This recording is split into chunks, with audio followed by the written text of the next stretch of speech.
What's going on? It's the RapNerd, and I just got out of seeing Trick or Treat in the theater for the first time ever. And this was an experience, yo. I've never had an experience like this ever, and I definitely want to relive this experience again with other movies. So, let me start by saying I've seen Trick or Treat before. You know, I know it released back in 2007, and I've literally watched that movie every single year since back then, but it was just been home, right?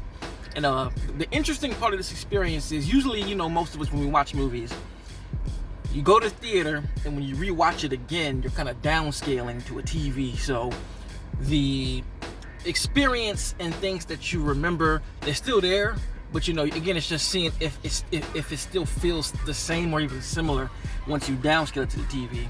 So this is the reverse, you know what I mean? Like, I've never rewatched the movie upscaling it, you know. Watching it for the first time at home so many years, seeing it in the theaters was like a completely different experience. And of course, let me preface this by saying I know theater compared to home is not comparable, but it's so new to me that there's a lot of things that I noticed different seeing this in a movie theater opposed to at home. And it just further keeps proving on why cinema will never die. You know, you can't get this experience that you can at home. You just can't, for many different reasons. The focus, the sound system, the display, those three things alone change what watching movies like can be, right? So, for those who don't know, Trick or Treat is an anthology horror movie that takes place in a small town in Ohio on Halloween night. And let me also say before I continue that this, to me, is the best Halloween movie outside of the first franchise. Like, this is Halloween bottled up, and this has been an annual watch for me because of that. It's fucking great. But this little town, it's Halloween night, and there's like a parade going on downtown. You know, orange string lights are up. Everybody's in costumes on the streets. Candy, booze, all of this. It's just a Halloween extravaganza in the town, and then kids are out trick-or-treating, so you're really thrown into the autumn/Halloween energy immediately. Like, there's no misinterpreting the feelings and the vibes of this whole thing, yo. You know what I mean? So one thing that makes this movie so special is if you don't know it's an anthology horror movie, it doesn't really feel like it. You know, most anthology movies, it's a short story, ends, next story, ends, next story, and you could tell where you're ending. It's like a reset button each time. Kind of like how Barbarian handled itself, how when it reset, you're in a new story. This movie doesn't handle itself like that. Like, this has all of the short stories intertwining at the same time, and it moves into each segment in pieces. So you'll see a piece of a segment here, a piece of a segment here, back and forth. Like, a lot of them don't play out. You have, of course, when you do get into the thick of whatever short story that is, it takes over. But the first half of it is kind of like you're intertwining and weaving through these stories. And one of the dopest things is you see the way they weave it is done so well. Like, you see characters from their story and this story. You see how they kind of bump into each other literally. You see all that kind of stuff, and it just makes for such a fantastic watch, because you kind of smirk like, oh, that was due right there. And even when you learn of what each person's story is, it just takes a story of its own, period. And so it's hard for me to get into because I don't want to spoil it because it's in theaters now, and I know a lot of people have not seen this film. But it's 4 segments. The first segment you see is I guess that's like a mini segment. This couple comes home from, you know, that party, and they're calling it a night, and the girlfriend and the wife, she's kind of over it, and let's just say she reaps consequences being over it. So that's the first small segment, and then we're going to this guy who is revealed by some of the trick-or-treaters that he is a school teacher, and we kind of get into his story and how twisted his shit is.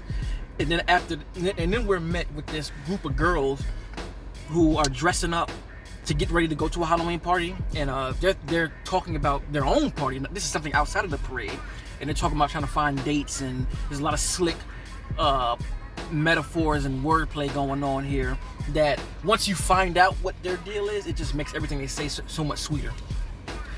The next segment is about these kids wanting to bully this girl in their class, and that one ties into the last segment of what they're trying to do. So that's pretty much the plot, right? Because I don't want to give anything away. But the reveals are so damn dope and so crazy that when they happen, you're just jaw drop like, oh shit, this is what's happening. Cinematography, Mike, is it Daughtry? Is it Daughtry? I forgot. I'm not gonna pronounce his name, but this movie is classic. The production design is fantastic. There's this character named Sam that's like in this orange jumpsuit with like a scarecrow mask. Fucking awesome design. And Mike Daughtry wrote and directed this movie, so I gotta give him his kudos. I always love when I see directors write their own movies, because you know for a fact that this is the brainchild of this director when you see that they've written the movie. And again, how I say it's the best Halloween movie, you're just thrown into the thick of what Halloween is. Like, I'm gonna watch this movie again. Like, when October hits, I'll watch it a few times. But God, this movie just nails that aspect. They managed to have wind blowing at all times with leaves just falling. The designs for the jack-o'-lanterns are super fire. The costume parties, the costumes in general, everything is just great. And one of the things I've noticed about this movie, right, is, again, when you watch it in theaters, this movie definitely plays more like this movie's a horror comedy, and but it never leans so hard where it's kind of on a level of parody or making fun of Halloween or making fun of itself. It never gets to that level. It's just a lot of situational humor that's everywhere in this film. But again, the humor and the comedy never overstays itself to bring down the rest of the movie, because it does take it so serious as well. And that's part of what I was going into about seeing a movie in theaters. When you watch it on TV, you definitely get most of the horror aspects and more of the comedy, And the movie doesn't feel that scary watching it at home.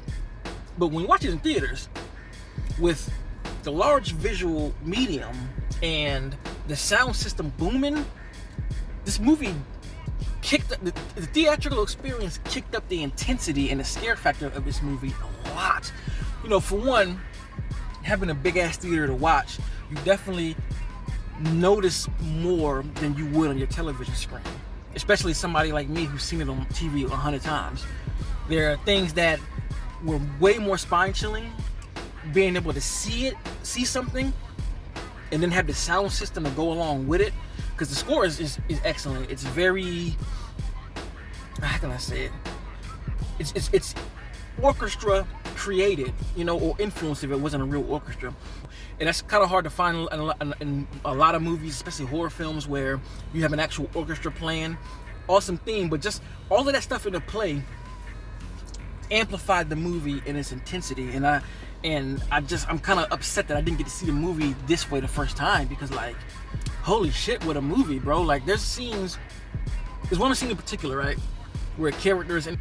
That scene actually creeped me out quite a bit, and that's the first time I've ever felt that watching this movie, So there's so many things like that just, again, totally reshape the experience I had with this film.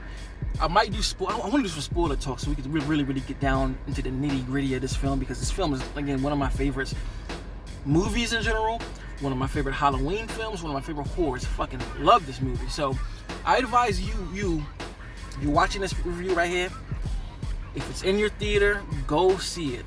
Go see it this month, please, because this movie definitely slaps.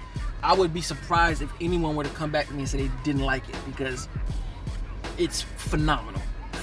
All the actors who are in it, Anna Paquin being one of the leads. I'm not good with names. My man who played Dr. Connor in the Raimi saga, my boy who was was the I guess, what is it, the stepson in Bad Santa. There are a lot of faces that you'll recognize when you watch this film. Like I said, I'm not the best with names, but go see it. It's the perfect thing to set off your October. It's only October 6th. I'm looking at my clock right now. October 6th. This is gonna definitely get you in the mood if you're not there already. I'm already there. Like, I damn near want to go see it again, just because of how fun it was to see us on the big screen. So if you like this kind of content, make sure you like and subscribe. And until next time, peace. RapNerd Productions, no capping, that's word to mommy.